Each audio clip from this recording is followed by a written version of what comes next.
Hello friends, आज हम लोग पढ़ने जा रहे हैं अपना साइंस का चैप्टर 14 वाटर। ये क्लास 6 का चैप्टर 14 है। इससे पहले चैप्टर 13 तक, फर्स्ट से लेकर 13 तक आपको चैप्टर पढ़ाए जा चुके हैं। ये है चैप्टर 14 जो कि है वाटर। ठीक है, इसमें हमें मेनली क्या पढ़ना है, वाटर के बारे में पढ़ना है कि वाटर क्या है और किस तरह से वाटर साइकिल कंप्लीट होती है। हार्वेस्टिंग, वाटर हार्वेस्टिंग क्या होती है, कैसे कंडेंसेशन इवेपोरेशन प्रोसेस होते हैं, ड्रॉट क्या होता है, ये सब हम इसके बारे में पढ़ने वाले हैं। ठीक है, तो सबसे पहले यहाँ से शुरू करते हैं। इसमें ये कहा गया है कि आपको अगर आपकी फैमिली को आप ये वो कर सकते हैं कि किस तरह से हम लोगों को पानी चाहिए। अगर हमें एक वीक दिया जाए, हर वीक हमें सिर्फ एक बकेट वाटर दिया जाए, तो उसको हम फिर किस तरह से यूज़ करेंगे या इस्तेमाल करेंगे। ठीक है, फिर दूसरी बात तो ये आती है, दूसरी ये बात आती है कि हम किस कामों में वाटर को यूज़ करते हैं। तो जैसे कि इन्होंने बताया कि कुकिंग में होता है, क्लीन यूटेंसिल्स को क्लीन करने में, कपड़े धोने में, नहाने में, इस तरह की चीज़ों में, एक्टिविटीज़ में हम लोग यूज़ करते हैं। अब एक चीज़ तो ये है कि हमें एक बकेट दी जाए और उससे हम अपने घर में इसको यूज़ करें, और दूसरी बात ये है कि पाइपलाइन से उससे हम आराम से सारे अपने जो भी एक्टिविटीज़ है उनमें यूज़ करते हैं। तो यहाँ पे एक क्वेश्चन ये है कि अगर हम वाटर को बाहर से लेकर आते हैं, एक बाल्टी एक बकेट लेकर आते हैं, तो उसको हम किस तरह यूज़ करेंगे, और दूसरा जो एक्टिविटीज़ हमारे घरों में होती हैं और हमारे जैसे समरसेबल यूज़ करके हम वाटर को यूज़ करते हैं, तो उसमें क्या डिफरेंस होता है, इसको आप अपने में सोचिएगा। ठीक है, तो इसके बारे में सोचते हैं, उसके बाद चैप्टर को आगे बढ़ाते हैं। यहाँ पे ये कह रहे हैं कि हम किस तरह की रोज़ एक्टिविटीज़ करते हैं वाटर से रिलेटेड, जैसे कि पानी पीना हो गई, और भी इस तरह की बहुत सारी एक्टिविटीज़ हो गई। तो हम अराउंड क्या क्या एक्टिविटीज़ करते हैं और उसके साथ कितना उसमें वाटर का यूज़ होता है। ठीक है, तो ये हमें देखना है। यहाँ पे ये बताया जा रहा है कि हम ड्रिंकिंग, खाली पानी पीने के अलावा भी बहुत से काम करते हैं। नहाना है, घर की क्लीनिंग करना है, कपड़े धोना है, तो इन सब चीज़ों में वाटर का यूज़ होता है। तो अब यहाँ पे एक्टिविटी 1 के थ्रू यही बताना चाह रहे हैं कि किस तरह से वाटर का यूज़ होता है, how much water do we use. तो सबसे पहले हमें एक नोटबुक लेना है और उस पर टेबल बना देना है कि क्या क्या एक्टिविटीज़ हैं जो कि हम यूज़ करते हैं। ठीक है, जिसके थ्रू हम वाटर को यूज़ करते हैं, या हमारे फैमिली मेम्बर को कितना वाटर की ज़रूरत रहती है। तो यहाँ पर यही बात आ जाएगी कि सबसे पहले जैसे एक्टिविटी इन्होंने यहाँ की ड्रिंकिंग, ब्रशिंग, बाथिंग, ठीक है, washing utensils, washing clothes, toilets, cleaning floor, या और भी बहुत सी चीज़ें इसके अलावा।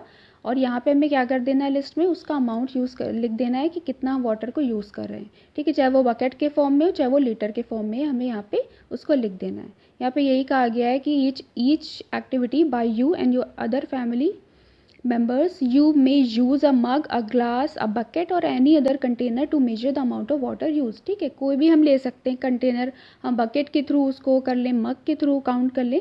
तो हमें यहाँ काउंट करना है और इसकी एक टेबल बनानी है। इससे हमें समझ में आएगा कि पानी पीने के लिए कितना यूज़ होता है, ब्रशिंग और बाथिंग और इन सब चीज़ों में, अलग अलग एक्टिविटीज़ में कितना पानी हम यूज़ करते हैं।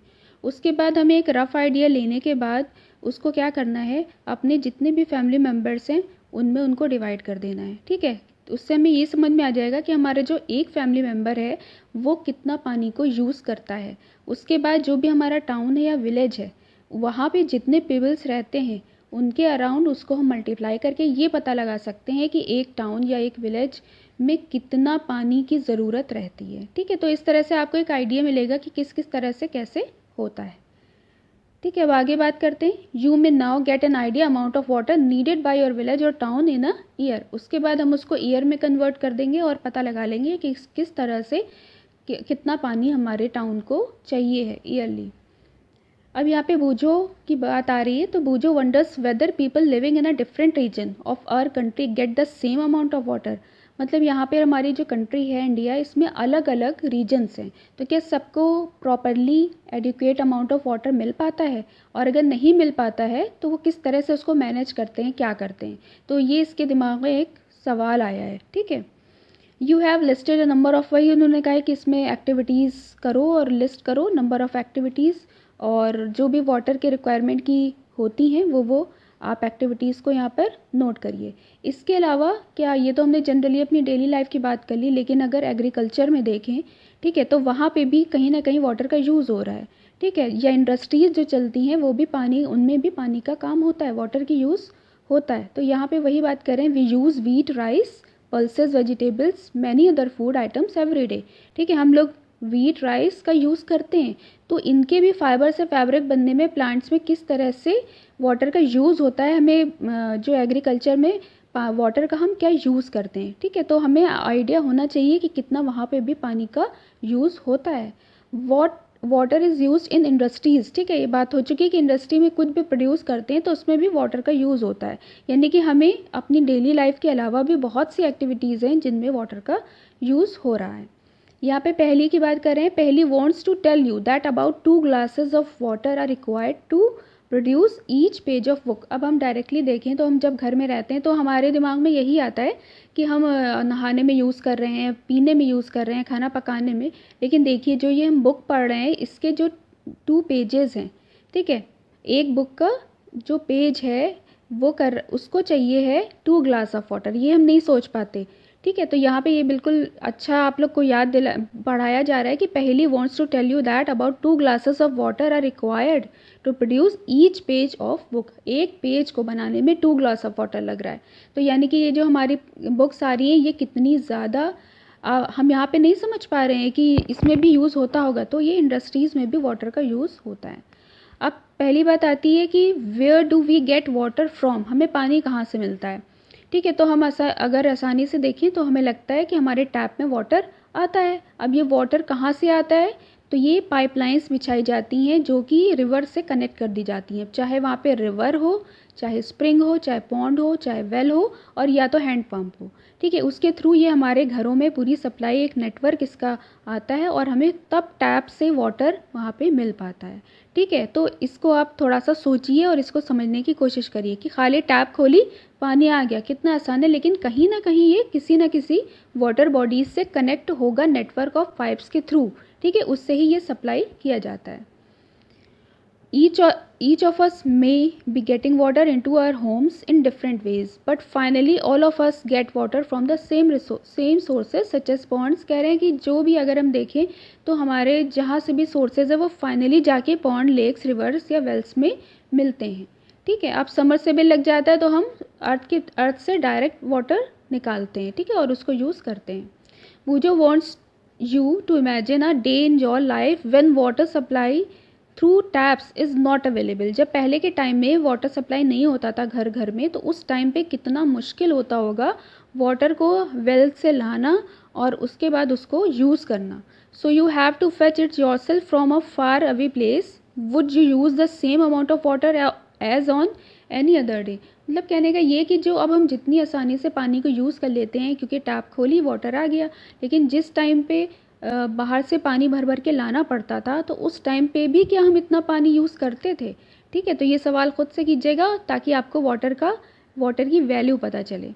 अब यहाँ पे बात आ रही है, do you know that about 2/3, हम ये जानते हैं कि हमारे अर्थ पे जो 2/3 वाटर है, अर्थ जो है कवर्ड है हमारी वाटर से, लेकिन जो भी वाटर है वो पूरा ऐसा नहीं है कि जिसको हम यूज़ कर सकें। ठीक है, जैसे मोस्ट ऑफ़ द वाटर जो अगर देखें हम वो ओशंस होते हैं और सीज़ होते हैं, ये सारे बच्चे जानते हैं। ठीक है, अब बात ये आ रही है कि जो ओशंस और सीज़ का वाटर होता है वो सलाइन होता है, उसमें नमक होता है। ठीक है, सॉल्ट्स होते हैं, तो उसको हम डायरेक्टली यूज़ नहीं कर पाते किसी भी एक्टिविटी में। जैसे कि अगर हम ड्रिंकिंग की बात करें या डोमेस्टिक की बात करें, एग्रीकल्चर की बात करें, इंडस्ट्रियल नीड्स की बात करें, तो उसे हम यूज़ नहीं कर पाते हैं। इसी में एक पोइट हैं, उन्होंने एक पोम में लिखा है यहाँ पे, rime of ancient mariner written by S T. Coleridge in 1798। इसमें उन्होंने यहाँ पे लिखा है कि water water everywhere nor any drop to drink. मतलब पानी के चारों तरफ सब पानी ही पानी है, ओशन है या सीज़ है,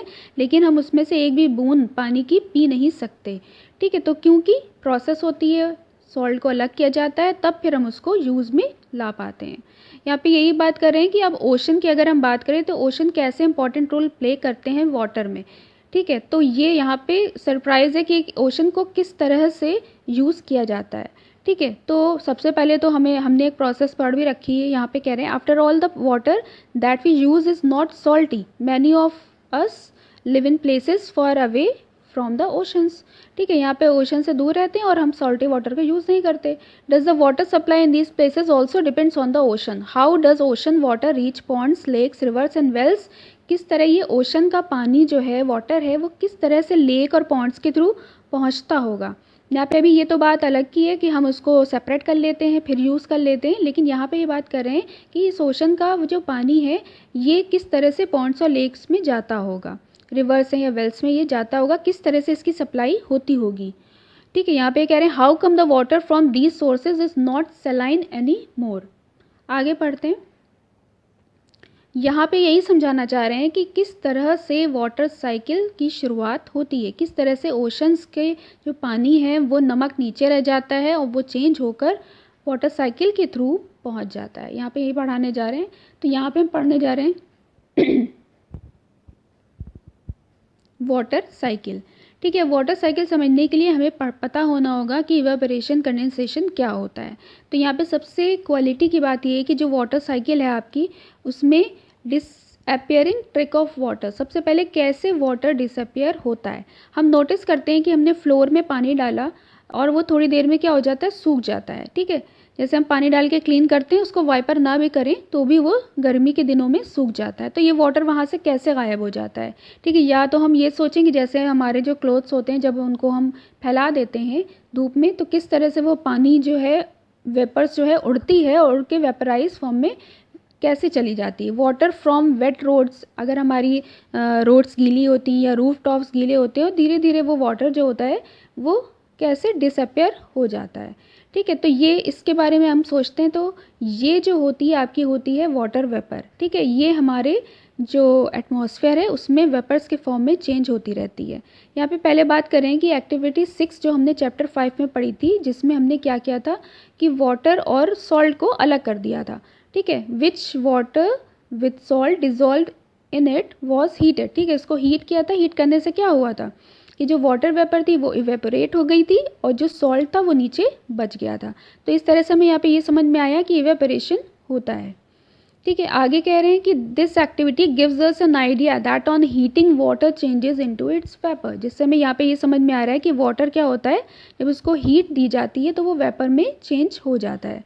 ठीक है, और वेपर में चेंज होने के बाद वो क्लाउड्स का फॉर्मेशन हो जाता है। इसको भी हम आगे डिटेल में पढ़ रहे हैं। We also realize from this activity that water vapours does not carry away the salt with it. ठीक है, इससे हमें समझ में आ रहा है कि जब हम हीट कर रहे थे सलाइन वाटर को जिसमें सॉल्ट था, तो सॉल्ट जो होता है वो नीचे बैठ जाता है और जो वेपर्स हैं वो ऊपर चली जाती हैं। तो इससे हमें पता चल रहा है यहाँ पे जो हमारे वेपर्स होती हैं वो विदाउट सॉल्ट होती हैं। ठीक है, उसमें कोई भी नमक नहीं होता। इसी तरह से water vapours so formed become a part of the air. ठीक है, जो वाटर वेपर्स होती हैं वो क्या बन जाती हैं, part of the air, air का पार्ट बन जाती हैं, लेकिन वो हमें दिखती नहीं है। हम उसे महसूस कर सकते हैं, जिसे हम ह्यूमिडिटी भी बोल देते हैं, लेकिन वो हवा में रहती हैं, लेकिन हमें वो दिखती नहीं है।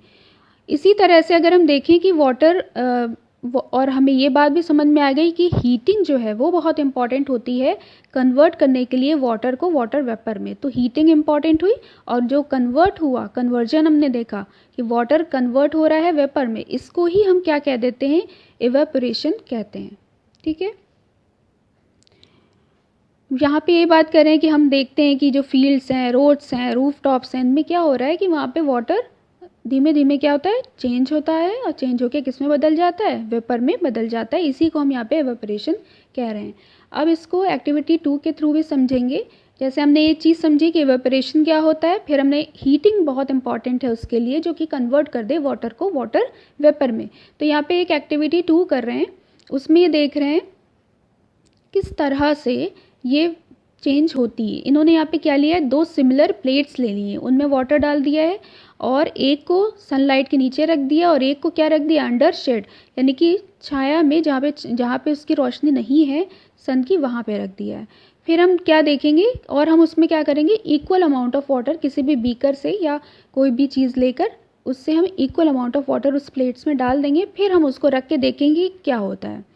ठीक है, तो हम क्या देखते हैं कि दोनों प्लेट्स में 15 मिनट के बाद, observe the 2 plates after 15 minutes, does the water seem to disappear.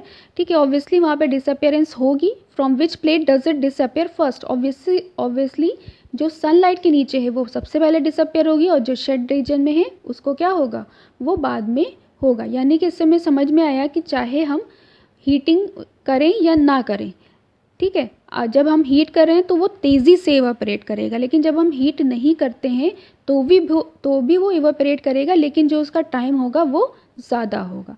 ठीक है, यहाँ पे ये कह रहे हैं during the day time sunlight falls on water in oceans. ठीक है, अब यही बात आएगी इवेपोरेशन आपको हम लोग क्यों समझा रहे हैं, क्योंकि अभी हम ये समझ रहे हैं कि ओशन का जो पानी है, वाटर है, वो हम किस तरह से यूज़ हो रहा है, ये हम समझ रहे हैं।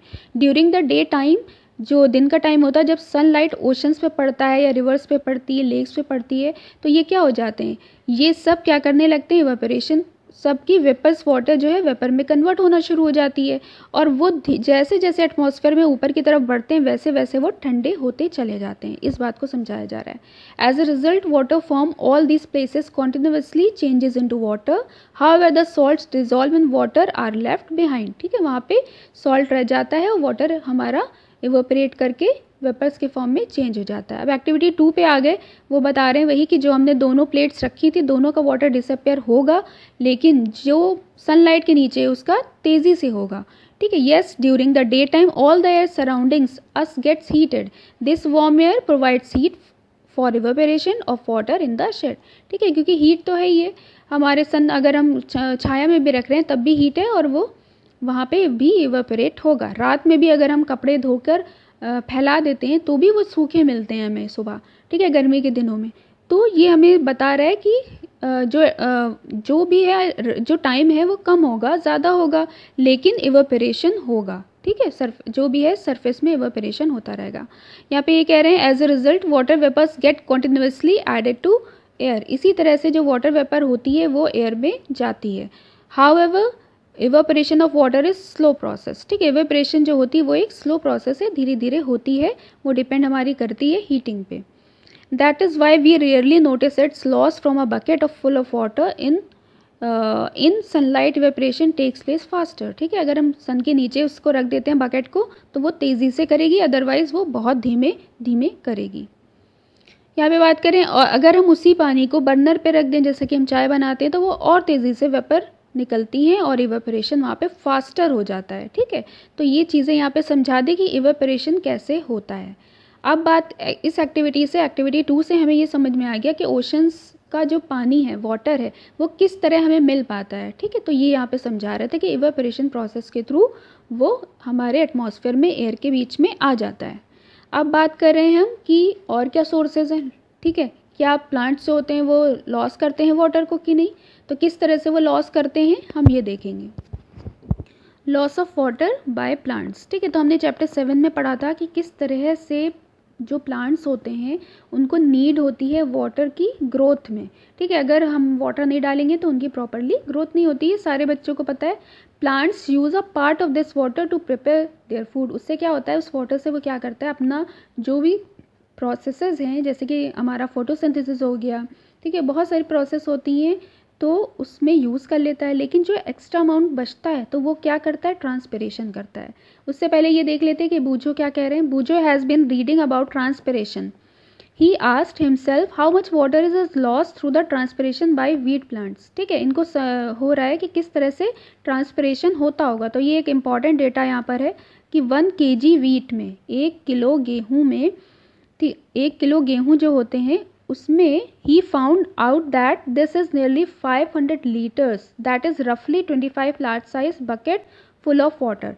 ठीक है, अगर गेहूँ 1 किलो हमारा गेहूँ है, उसका जो प्लांट होगा तो वो कितनी आपकी 500 लीटर्स ट्रांसपिरेशन होता है वाटर का। ठीक है, या हम अगर उसको रफली समझें तो 25 large size bucket full of water वो ट्रांसपिरेशन के थ्रू निकलता है। Can you now imagine the amount of water lost by the plants of all the forest and crops in grassland together.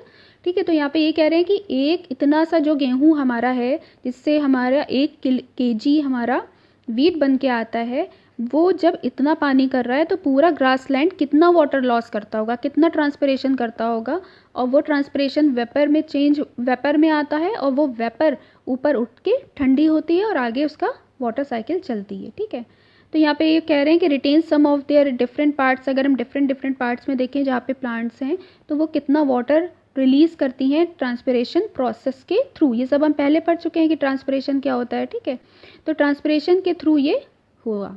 ये एक्टिविटी हमने की है चैप्टर 7 की activity 4 में। अब बात करें आगे water vapour enters the air. अब हमने हर तरह से समझ लिया कि अर्थ पे कैसे इवापोरेशन हो रहा है, ओशंस का, प्लांट्स कर रहे हैं, हम अपनी जो डेली एक्टिविटीज़ कर रहे हैं, कपड़े सुखा रहे हैं, तो उसके थ्रू क्या हो रही है, हमारी जो वेपर्स है वो एंटर कर रही है हमारे एयर में। ठीक है, और उसके बाद आगे कैसे क्लाउड फॉर्म्ड होते हैं ये हम पढ़ने जा रहे हैं। हाउ आर क्लाउड्स फॉर्म्ड, किस तरह से क्लाउड का फॉर्मेशन होता है। अब इसमें एक्टिविटी 3 में हम एक एक्टिविटी के थ्रू इसको समझेंगे। Take a glass half filled with water. ठीक है, इसको आधा फिल कर देना है वाटर से, और उसकी जो आउटर सरफेस है उसको क्लीन कर देना है किसी भी क्लोथ के पीस से। उसके बाद हमें उसमें क्या डाल देना है, आइस ऐड करना है। जैसे हम आइस ऐड करेंगे, हम 1 या 2 मिनट रुकेंगे तो हम देखेंगे कि जो ग्लास है उसकी जो सरफेस है उस पर डॉट्स टाइप की वाटर की ड्रॉपलेट्स हमें देखने को मिलेंगी। तो ये चीज़ क्या होती है। ऐसे हमें अदर एग्जाम्पल ले लें तो हम जैसे ही वाटर बॉटल निकालते हैं फ्रिज से, तो उसके बाद थोड़ी देर बाद हम देखते हैं कि उसके चारों तरफ ड्रॉपलेट्स आ जाती हैं। तो ये क्या कैसे होता है, ये ऐसे होता है कि आपका जो अंदर का पानी है वो ठंडा होता है। ठंडा होने की वजह से आउटर जो सराउंडिंग है वहाँ की जो एयर होती है वो कंडेंस होकर उस पर आ जाती है। ठीक है, इसको एक बार इसी लैंग्वेज में पढ़ लेते हैं। The cold surface of the glass containing iced water cools the air around it. अपने चारों तरफ की जो एयर होती है उसे क्या कर देती है, ठंडा करती है। And the water vapour of the air condenses on the surface of the glass, और उस पर क्या हो जाती है, एयर आके कंडेंस कर जाती है। और ये कंडेंसेशन प्रोसेस को हम चैप्टर 5 की एक्टिविटी 7 में पीछे पढ़ चुके हैं। तो आप लोग पीछे प्लेलिस्ट देखिए और उसमें इसको अच्छे से, अगर नहीं समझ में आ रहा है तो उसको समझिए कि किस तरह से अंदर की बॉडी ने बाहर के आसपास के एयर को ठंडा किया, और ठंडा करने के बाद वो कैसे उस सरफेस पर आ गई।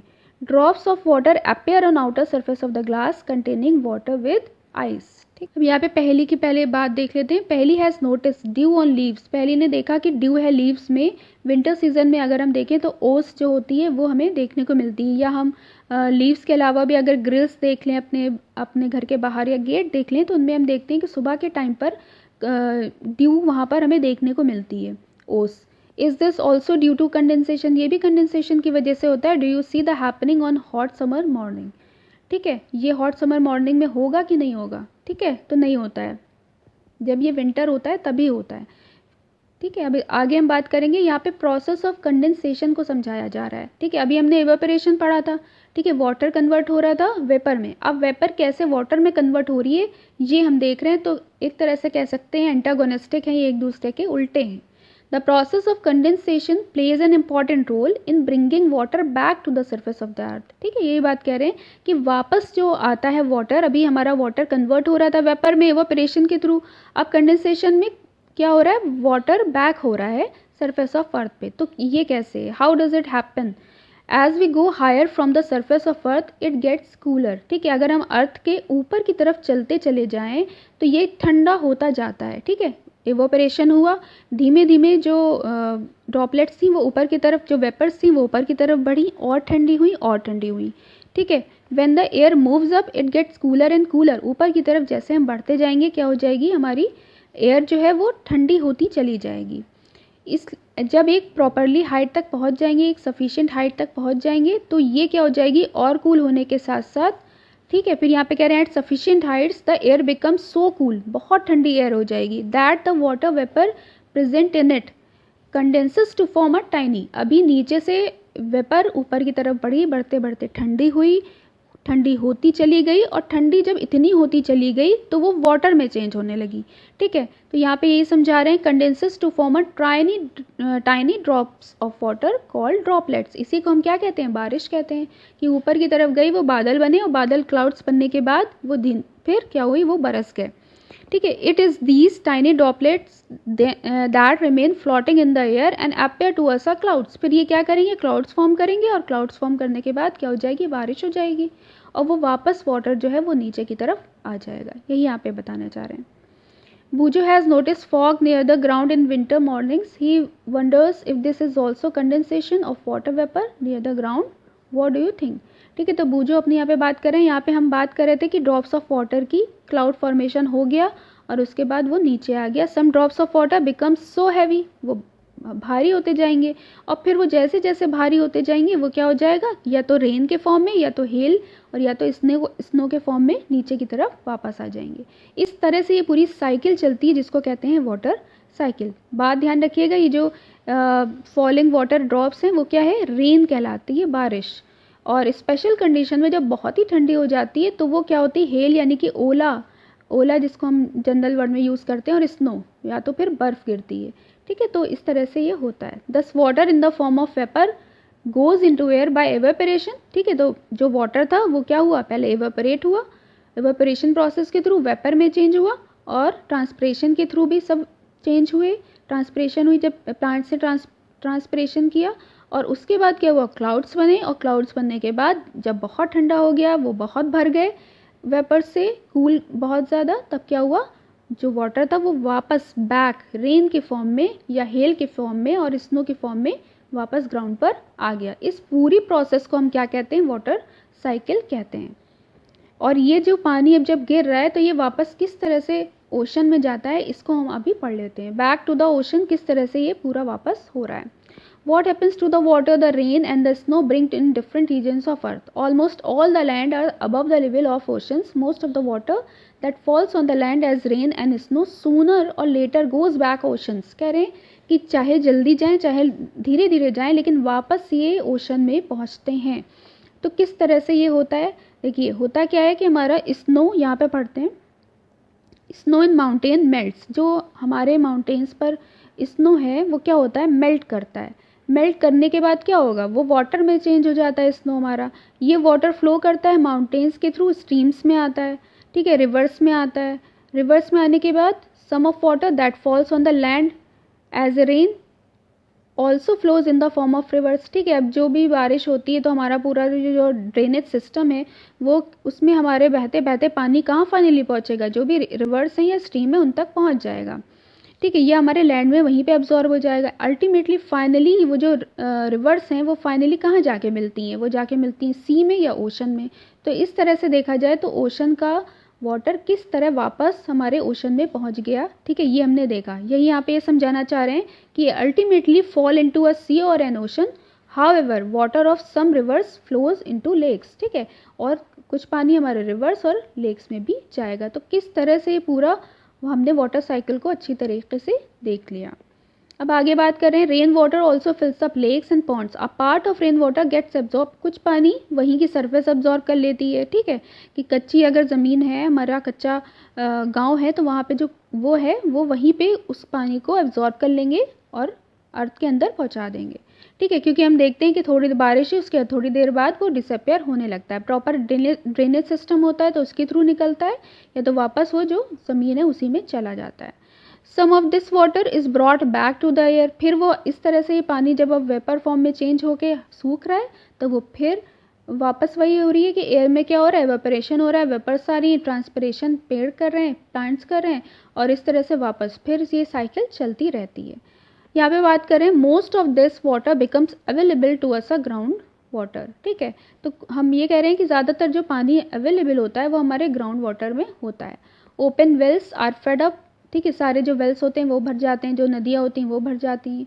Ground water is the source of many lakes as well, it is also ground water which is drawn by hand pump. अब हम ट्यूबवेल और हैंडपम्प के थ्रू भी जो ग्राउंड वाटर है उसका भी अच्छी तरीके से यूज़ करते हैं। आजकल के टाइम में हम लोग समरसेबल का यूज़ करते हैं, हर घर में समरसेबल लगा हुआ है, वो डायरेक्ट वाटर को खींचता है और बाहर निकाल देता है।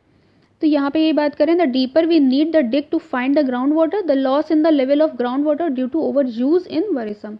यहाँ पे ये समझाना चाह रहे हैं कि अब पहले क्या होता था कि टैप होती थी और वो नेटवर्क के थ्रू जुड़ी होती थी, रिवर से पानी हम लोग लेते थे। अब जैसे जैसे प्रॉपरली वाटर हमें नहीं मिल रहा है तो अब हर इंसान क्या कर रहा है, हर घर में समरसेबल लग रहा है, वो उसको खोदते हैं और जहाँ पे वाटर लेवल होता है उससे वो पंप निकाल के बाहर पानी को फेंकता है। ठीक है, तो देखा जाए तो धीरे धीरे जो हमारा वाटर लेवल है, ग्राउंड वाटर लेवल है, वो धीमे धीमे कम हो रहा है, उसका लॉस हो रहा है, और ये हमारे लिए बहुत ही परेशानी की बात है। इसके लिए हमें सोचना चाहिए कि हम उतना ही पानी यूज़ करें जितनी की हमें ज़रूरत हो। ठीक है, आगे देखते हैं। Paheli wants to share a concern with you. In those areas where the land has little और नो वेजिटेशन, जहाँ पे पानी है वहाँ तो ठीक है, लेकिन जैसे कि डेजर्ट एरियाज़ हैं या जहाँ पे वेजिटेशन नहीं है, वहाँ पर किस तरह से रेन वाटर फ्लो करता होगा, तो वो ऑब्वियसली वो ड्रेनेज सिस्टम के थ्रू या वहाँ वाटर की अपर लेयर है उसको सुखा लेता होगा।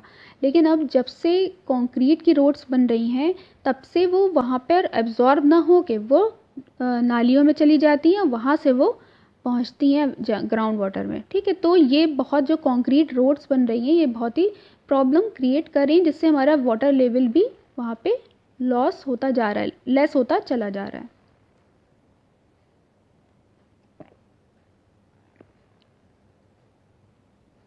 तो हमने यहाँ पे अच्छी तरीके से समझ लिया कि वाटर साइकिल क्या होती है। The circulation of water in this manner is known as water cycle, जो हम लोग ने अभी पूरा पढ़ा। ठीक है, यहाँ से पढ़ लेते हैं। Water from the ocean, water from the ocean and surface of the earth goes into the air as vapor, returns as rain, hail or snow, and finally goes back to the ocean. The circulation of water is this manner is known as water cycle. ठीक है, आपका ये यहाँ पर ख़त्म होता है। तो हमने वाटर साइकिल को प्रॉपरली पढ़ लिया, इस सर्कुलेशन को अच्छे से पढ़ लिया, और ये प्रोसेस कॉन्टिन्यूअस होती है। जो ये सर्कुलेशन चल रहा है ये कॉन्टिन्यूअस चलता ही रहता है, जो कि मेंटेन रखता है वाटर को लैंड के ऊपर। ठीक है, ये इसी वजह से अगर ये ना हो तो प्रॉब्लम क्रिएट हो जाती है। अब यहाँ पे बात कर रहे हैं कि अगर रेन्स जो है बहुत ही हैविली, जैसे हम सुनते हैं कि जो इंडिया में है वो कहीं पर बहुत ज़्यादा बारिश होती है, कहीं पे बिल्कुल नहीं होती है, और कहीं पे नॉर्मल वे में जितना होना चाहिए उतना हो रही है। तो यहाँ पे बात कर रहे हैं कि अगर बहुत ही हैविली रेन हो रही है तो फिर क्या, और होती जा रही है, तो उस टाइम पे क्या होगा। ठीक है, एक बार पढ़ते हैं। The time duration and the amount of rainfall varies from place to place. In some parts of the world it rains throughout the year, while there are place where it rains only for a few days. ठीक है, यहाँ पे दिखा रहे हैं, ये picture में water cycle पूरा आपका दिखाया है। यहाँ पे अगर हम अपने कंट्री की बात करें तो कुछ रीजन है जहाँ पर भी ज़्यादा होती है और कम होती है। ठीक है, लेकिन जो बारिश होती है, रेनफॉल होता है, वो मानसून सीज़न में होता है। ठीक है, specially rains bring relief specially after the hot summer days. Hot summer days के बाद ही हमारी बारिश शुरू हो जाती है। और यही टाइम बहुत सी क्रॉप्स का होता है जब वहाँ पे बीजों को बोया जाता है। तो इंतज़ार किया जाता है कि जब बारिश का मौसम आ जाए तो वहाँ पे उन बीजों को बोया जाए, जिससे हमारा एग्रीकल्चर प्रॉपरली चले। हाउएवर एक्सेस ऑफ, यहाँ पे हम एक्सेस की बात कर रहे थे कि अगर हैविली हो जाएगी तो क्या हो जाएगा। तो जब बहुत ज़्यादा हैविली रेनफॉल होता है तो उससे क्या होगा, आपका हैवी रेनफॉल होने से क्या होगा, फ्लड आ जाएगा, जिसको हम हिंदी में बाढ़ कहते हैं कि बाढ़ आ गई। वहाँ पे सब जानवर और जो घर हैं वो सब टूटने फूटने लगते हैं और बहुत ज़्यादा प्रॉब्लम क्रिएट हो जाती है। तो यहाँ पे बात करें, the water may the spread over large areas causing the floods. ठीक है, जिसकी वजह से बहुत ज़्यादा जब हो जाता है कि उस जो सिटी अगर वो है तो वहाँ पे अगर उससे रिलेटेड जो रिवर है पास की, तो वो भी आपकी जब बहुत ज़्यादा भरती चली जाती है तो वो फ्लड शुरू हो जाता है, जिससे क्या होता है, हमारी जो क्रॉप्स फील्ड हैं, फॉरेस्ट हैं और विलेजेस हैं या सिटीज़ हैं, सब क्या हो जाते हैं, पानी के अंदर हो जाते हैं, और ये बहुत ही प्रॉब्लम की बात होती है। In our country flood cause extensive damage to crop. Obviously जब बाढ़ आएगी तो क्या होगा, क्रॉप्स डैमेज होंगे, जो भी डोमेस्टिक एनिमल्स हैं उनको नुकसान पहुंचेगा, और प्रॉपर्टी पे असर पड़ेगा, ह्यूमन लाइफ पे यानी कि जानें भी चली जाती हैं, क्योंकि इतनी बाढ़ को फिर रोका नहीं जा सकता। During floods animal living in the water also get carried away with the water. अब वो वाटर में बाढ़ के थ्रू कहीं से कहीं बहते हुए चले जाते हैं और उसी में वो मर जाते हैं। ठीक है, तो ये एक बहुत ही प्रॉब्लम की बात है कि हैविली रेन होना। ठीक है, अब दूसरी कंडीशन है, what happens if it does not rain for a long period. अगर लॉन्ग पीरियड तक रेन ना हो, बारिश नहीं होती है, तो क्या होता है। ऑब्वियसली वहाँ पर हमारी जो लैंड हो जाती है वो पानी की कमी होती चली जाती है, और इसको हम यूज़ करते हैं, यहाँ पे लिखा है इन्होंने, द ग्राउंड वाटर में ऑल्सो बिकम स्कैसी। ठीक है, स्कैस यहाँ पर हो जाता है। दिस में लीड टू ड्रॉट, जो कि धीमे धीमे जब वाटर लेवल हमारा कम हो जाएगा, स्कैस, तो क्या होगा, ड्रॉट हो जाएगा, जिसे हम क्या कहते हैं, सूखा पड़ना कहते हैं। ठीक है, ये हम अलग अलग रीजन में देखने को हमें मिलता है कि वहाँ पे सूखा पड़ा, जहाँ पे बिल्कुल पानी नहीं होगा, तो ऑब्वियस सी बात है कि इंसानों, ह्यूमन लाइफ तो डिस्टर्ब होगी, साथ में पूरा एग्रीकल्चर यानी कि खाना पीना सब मुश्किल हो जाता है। तो यही कह रहे हैं कि जब ड्रॉट कंडीशंस होती है तो डिफ़िकल्ट होता है फूड एंड फोडर। ठीक है, और इससे बहुत ज़्यादा प्रॉब्लम होती है ड्रॉट से। और ये कंट्री और वर्ल्ड में हम देख सकते हैं कि कैसी डिफ़िकल्टीज़ आई हैं और आ चुकी हैं और आने वाली हैं, ठीक है। Are you aware of difficulties faced by the people living in these areas? किस तरह की वो पानी की प्रॉब्लम आती है उनको कि किस तरह से एनिमल्स को बचाएं, किस तरह से वेजिटेशन को बचाएं, किस तरह से खुद को बचाएं। या आप न्यूज़पेपर्स या मैगज़ीन में कहीं पे भी ये हो तो आप उसको देख के पढ़ सकते हैं।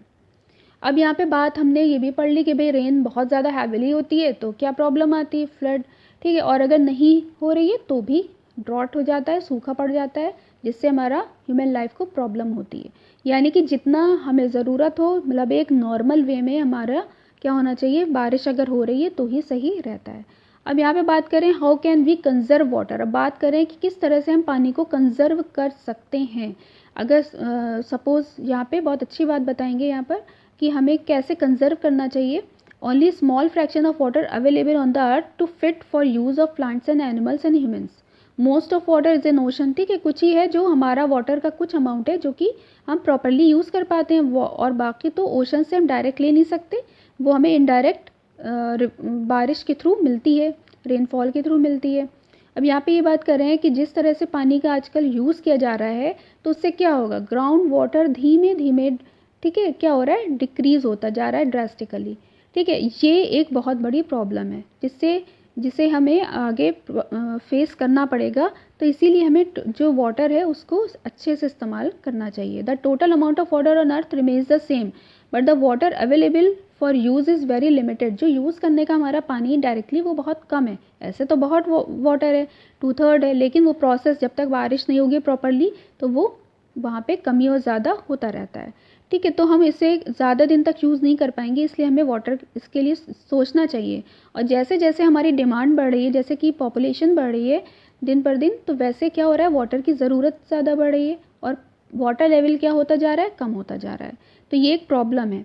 आगे ये कह रहे हैं in many cities long queues for collection of water. बहुत से सिटी में देखा जाता है कि एक लंबी लाइन लगी हुई है वाटर को लेने के लिए, भरने के लिए। तो वहाँ पे बहुत ज़्यादा प्रॉब्लम होती है। ऑब्वियसली जो फूड प्रोड्यूस हो रहा है उसमें भी और इंडस्ट्रीज़ में भी बहुत प्रॉब्लम आती है जब पानी नहीं होता, ठीक है। तो पानी की प्रॉब्लम आ रही है। यहाँ पे ये बात है ना कि हम कैसे कंज़र्व करें, क्योंकि कंज़र्वेशन अगर नहीं करेंगे तो आगे प्रॉब्लम हो जाएगी कि वाटर लेवल डाउन होता जा रहा है। तो यहाँ पे हम पढ़ने जा रहे हैं रेन वाटर हार्वेस्टिंग, कि किस तरह से रेन वाटर को हार्वेस्ट किया जाता है, ठीक है। तो one way of increasing the availability of water to collect rain water and store it for later use, ठीक है। तो हम सब कर सकते हैं कि रेन वाटर अगर हार्वेस्टिंग कर लें तो उससे क्या होगा कि डायरेक्ट बारिश का जो पानी है वो इस प्रोसेस के थ्रू इस तरह से बनाया जाता है, सीधा यहाँ पर आएगा और यहाँ पे आते आते पाइपलाइंस के थ्रू यहाँ पर आएगा और उसको फिर फाइनली यहाँ ला के उसको हम सेव कर सकते हैं। Collecting rain water in this way is called rain water harvesting. इस बारिश के पानी को इस तरह से जो हम कलेक्ट करते हैं उसको हम कहते हैं रेन वाटर हार्वेस्टिंग, जो कि बहुत ही अच्छा एक आइडिया है। यहाँ पे कह रहे हैं the basic idea behind rain water harvesting is catch water where it falls. जहाँ पे भी पानी गिरे वहाँ पे उसको कैच कर लो, या तो ये प्रोसेस है, ठीक है, कि उससे क्या हो जाएगी, हमारी रेन वाटर हार्वेस्टिंग प्रॉपरली हो जाएगी। अब यहाँ पे बात करें what happens to the rain water that falls in the places that are mostly covered with concrete roads. अगर कॉन्क्रीट रोड्स बना रखी हैं, बिल्डिंग्स हैं, तो वहाँ पे किस तरह से हम यहाँ पे रेन वाटर को बचाएं, ठीक है। तो इट फ्लोज इनटू द, तो वहाँ पे क्या होता है, जब कंक्रीट की रोड होती है तो वो ड्रेन्स में जाती है और वहाँ से वो प्रॉपरली नदी में जाके, रिवर में जाके मिल जाती है। From there water goes to river और lakes which could be far away. A lot of effort then be required to get the water back into the our homes as the water and did not seep into the ground, ठीक है। तो मतलब जैसे कहने का है कि घर पे तो हम कर सकते हैं, लेकिन जो बाहर के एरियाज़ हैं अगर वहाँ पे प्रॉपरली इंटरलॉकिंग नहीं है, कंक्रीट रोड्स हैं, तो वो सब क्या हो जाता है, वो सब ड्रेन्स में जाते हैं और फिर वो वहाँ तक पहुँचते हैं। तो यहाँ पे बता रहे हैं कि 2 टेक्निक्स होती हैं रेन वाटर हार्वेस्टिंग की। एक तो आपकी होती है roof top rain water harvesting, कि हमने छत पे ही बना लिया, वहीं से सीधा वाटर को कैच किया और वो पहुँचा दिया, ठीक है, जिससे हमारा रेन वाटर हार्वेस्टिंग हो जाएगी। ये इस तरह से स्टोरेज टैंक दिखाया गया, ऐसे पाइप्स जा रहे हैं और इसके थ्रू ये ग्राउंड वाटर से जाके मिल रहा है। दूसरा क्या है, another option is allow the water to go into the ground directly from the road side drains that collect rain water, या हम क्या करें कि जो रोड साइड ड्रेन्स हैं उसमें उनको कलेक्ट करें और वो भी हमारे रिवर लेक तक पहुँचे और इस तरह से वाटर का लेवल जो है वो प्रॉपरली बना रहे, ग्राउंड वाटर लेवल। ठीक है, तो आपका ये चैप्टर यहीं पे ख़त्म होता है, जिसमें बहुत ही थोड़ी सी चीज़ें ही बताई गई हैं। एवेपोरेशन, कंडेंसेशन के बारे में बताया गया, वाटर साइकिल, कैसे क्लाउड फॉर्मेशन होते हैं, अगर बारिश रेनफॉल ज़्यादा हो जाती है हैवी तो क्या होता है, फ्लड की कंडीशन आ जाती है, और अगर कम नहीं होती है तो वो क्या हो जाती है, ड्रॉट हो जाता है, यानी कि सूखा पड़ जाता है। तो ये सारे कीवर्ड्स वही हैं, clouds, condensation, drought, evaporation, flood, ground water, hail, ocean, rain water harvesting, snow, water vapour and water cycle, इन सबको हमने यहाँ पे कवर कर लिया। अब समरी में एक बार देख लेते हैं, water is essential for life. आप सोच भी नहीं सकते कि अगर वाटर नहीं होगा तो हम किस तरह रहेंगे। ठीक है, water vapour gets added to air by evaporation and transpiration. Water air में कैसे आती हैं वेपर्स, एवेपोरेशन प्रोसेस के थ्रू और ट्रांसपिरेशन प्रोसेस के थ्रू प्लांट्स पहुँचाते हैं। The water vapor in the air condenses to form a tiny droplets of water which appears as a cloud। ठीक है, क्लाउड के फॉर्म में आ जाते हैं, अपेयर हो जाते हैं, और फिर जब वो बहुत भारी हो जाते हैं तो रेनफॉल के फॉर्म में वो रेन, स्नो और हेल के फॉर्म में नीचे आ जाते हैं। Rain, hello and snow replenish water in the reverse. इन्हीं की वजह से हमारी जो रिवर्स हैं, लेक्स हैं, पॉन्ड्स हैं, वो पूरे भरे हुए रहते हैं। ये जो सर्कुलेशन प्रॉपरली हो रहा है कि the circulation of water between ocean and land is known as water cycle. बहुत सिंपल सा बताया है, तो ये सर्कुलेशन को ही हम वाटर साइकिल कह रहे हैं। Excessive rains may cause floods while lack of its long period may cause droughts. ठीक है, ये भी हम समझ चुके हैं कि जब बहुत ज़्यादा रेनफॉल होगा तो वहाँ पे फ्लड की कंडीशन बन जाएगी, और अगर वहाँ अगर नहीं होगी बारिश, ठीक है, तो क्या हो जाएगा, ड्रॉट पड़ जाएगा, सूखा पड़ जाएगा। The amount of usable water on earth is limited. ये बात को हमें बहुत ध्यान रखना चाहिए कि जो पानी हम यूज़ पे अर्थ करते हैं वो बहुत ही लिमिटेड है। So it needs to be used carefully. इसीलिए हमें यहाँ पे बहुत ही अच्छे से वाटर को यूज़ करना चाहिए। ठीक है, बेवजह उसको बहाना नहीं चाहिए, ये बहुत ध्यान रखना चाहिए। चलिए एक्सरसाइज कर लेते हैं फटाफट। Fill up the blanks in the following. The process of changing water into its vapour. ठीक है, 2 मिनट का टाइम दे रहे हैं आपको, आप खुद फिल करिए, उसके बाद फिर हम फिल करते हैं। Water into its vapour, water change हो रही है वेपर में, इसको हम क्या कहेंगे, इवेपोरेशन कहेंगे। फिर यहाँ पे बात हो रही है the process of changing water into water is called, अब यहाँ पे उल्टा हो रहा है, वेपर वाटर में चेंज हो रही है तो इसको हम क्या कहेंगे, कंडेंसेशन कहेंगे। इसको यहाँ पे लिख देते हैं कंडेंसेशन, ये हमारा हो गया इवेपोरेशन। फिर बात हो रही है no rainfall for a year और may lead to in that region. यहाँ पे क्या होगा, जब नो रेनफॉल की बात आ रही है तो यहाँ पे आपका ड्रॉट वाली कंडीशन आ जाएगी, तो यहाँ पे ड्रॉट है। एक्सेसिव रेनफॉल क्या करेगी, फ्लड्स फॉर्म करेगी। ठीक है, फ्लड आ जाएगा आपका, यहाँ पे बाढ़ आ जाएगी। अब यहाँ पे बात करें कि जो भी ये दिए गए हैं उनमें हमें ये बताना है कि ये इवेपोरेशन प्रोसेस है या कंडेंसेशन प्रोसेस है। तो अब यहाँ पे बता रहे हैं water drops appear on the outer surface of glass containing cold water. ये क्या था, ये कंडेंसेशन था, क्योंकि जो चारों तरफ की भाई हमारी जो ग्लास की सरफेस थी वो ठंडी थी, ठीक है, और जो उसके चारों तरफ एयर थी वो गर्म थी। ठीक है, तो इसकी वजह से क्या होता है, वहाँ पे कंडेंसेशन हो जाता है। ठीक है, वाटर वेपर चेंज हो जाती है ड्रॉपलेट्स के फॉर्म में, तो इसको हम कहते हैं condensation. Steam rising from wet clothes while they are iron, जब हम गर्म आयरन करते हैं कपड़ों पे तो क्या होता है, स्टीम निकलती है। ये कैसी प्रोसेस है, इवेपोरेशन की प्रोसेस है ये। ठीक है, evaporation. Fog appearing on cold winter morning, जो फॉग जब हम विंटर्स में अपने ग्रिल्स को छूते हैं तो उसमें पानी जो दिखता है ये क्या है, ये ठंडा है, ये कंडेंसेशन प्रोसेस में आता है। ठीक है, कंडेंस कर जाती है, जो एयर होती है वो कंडेंस कर जाती है और वहाँ पे ड्रॉपलेट्स दिखती हैं। Black bolt ड्राइज up after wiping. ठीक है, धीरे धीरे हम देखते हैं कि वो क्या हो जाता है, अभी हमने अगर गीले कपड़े से ब्लैक बोल्ट को किया तो क्या हो जाता है, थोड़ी देर बाद वो उठ जाता है, यानी कि वो इवापोरेट वहाँ पर हो जाता है। Steam rising from hot griddle when water is sprinkling, ये वही बात कह रहे हैं जो हमने वो किया था, एक्सपेरिमेंट किया था, तो यहाँ पे भी स्टीम निकल रही है hot griddle when water is sprinkled on it, तो यहाँ पर आपका ये कंडेंसेशन हो रहा है। ठीक है, अब यहाँ पे बात कर रहे हैं ट्रू एंड फॉल्स की। Water vapour is present in air only during the monsoon, false है ये, क्योंकि सिर्फ मानसून सीजन में नहीं, ऐसे भी रहती है vapour. Water evaporates into air from oceans, rivers and lakes but not from soil, ऐसा नहीं है ये भी फॉल्स होगा क्योंकि सॉइल से भी इवेपोरेट्स होती है। The process of water changing it's vapour is called, obviously water change हो रहा है वेपर में, तो वो क्या होगा, हमारा इवेपोरेशन होगा, यानी कि ट्रू। फिर कह रहे हैं evaporation of water takes place only in sunlight, तो बिल्कुल ऐसा नहीं है, ये फॉल्स है, क्योंकि सनलाइट नहीं भी होगी तो भी हमारा इवेपोरेशन प्रोसेस रहेगी, लेकिन स्लो रहेगी। Water vapour condenses to form a tiny droplets of water in the upper layers of air where it is cooler. यहाँ पे क्या करेंगे, वाटर वेपर जो होगी वो कंडेंस करेगी और फॉर्म करेगी टाइनी ड्रॉपलेट्स को, ठीक है, upper layer of air where it is cooler. Obviously ये ट्रू है आपका, ठीक है। इसे आप लोग करिए और बताइए फिर। इसके बाद तो ये आपके बहुत सिंपल से क्वेश्चंस हैं, आपकी मेनली एक्सरसाइज करवा दी गई है, आप इसको देख लीजिए। Okay, thank